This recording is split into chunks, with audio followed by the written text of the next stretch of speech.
Namimiss mo ba yung carrots cake? Yan, super lambot sa loob at saka sa labas ay crunchy. Yan, at saka pwede mo pagkakitaan ito pang merienda ng pamilya at saka tipid budget na. Kaya tara na, gagawa na tayo. Welcome back to my YouTube channel. Let's start! Magbalat muna tayo ng 2 carrots. Balatan lang at saka i-grate natin ito.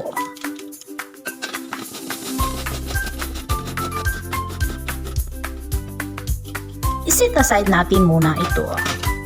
Sa isang bowl, maglagay ako ng 4 na itlog. Medium size.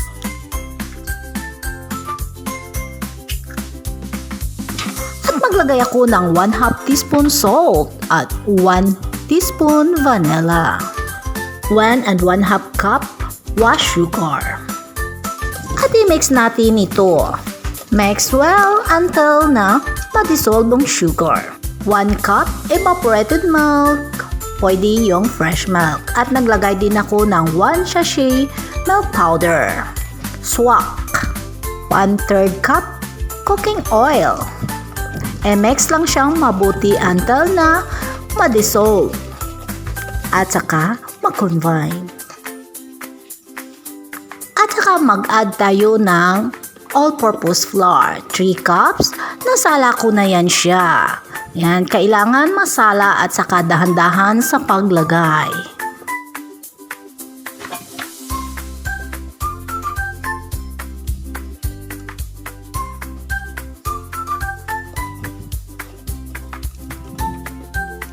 Okay na, wala na tayong makita na buo-buo at saka maglagay tayo ng 2 and 1/2 teaspoon baking powders. Ginsala ko lang siya para iwas yung overmix. Yan, i-mix lang siyang mabuti pero iwas overmix. Ganyan ako sa paglagay.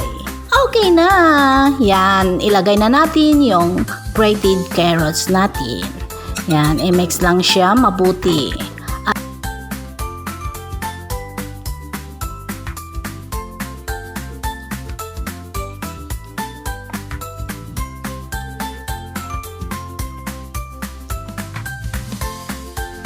Maglagay din ako ng chopped na peanut.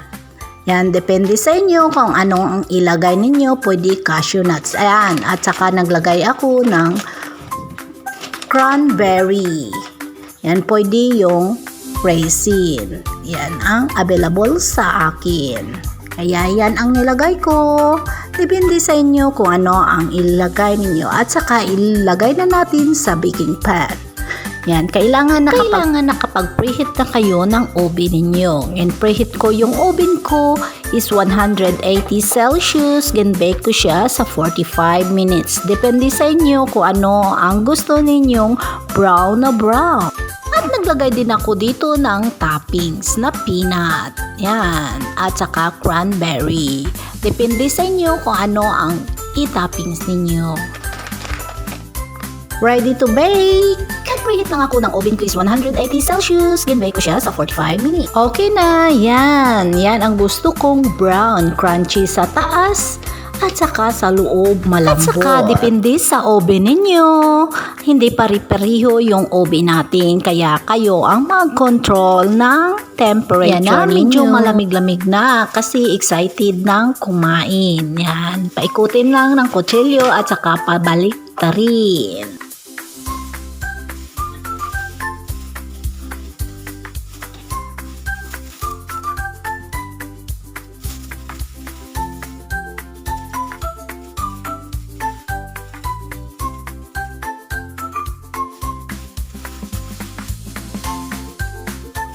Kailangan malamig, as in malamig talaga pag tanggalin. Yan, para hindi siya madali siya masira kasi crunchy nga yung taas at saka sa loob malambot. Kailangan natin hiwain malamig na.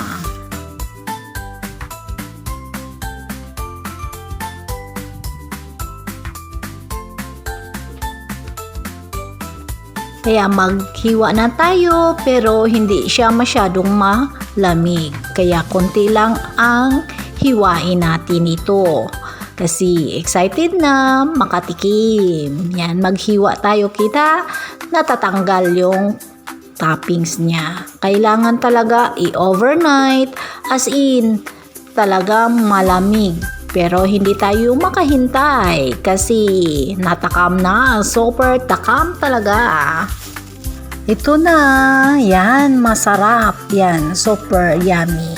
Kaya crunchy sa taas at saka sa loob malambot. Kaya i-try ninyo to guys. Super sarap at saka pwede ninyo pagkakitaan ito. Yan, napakaganda. At saka pang merienda. Thank you for watching.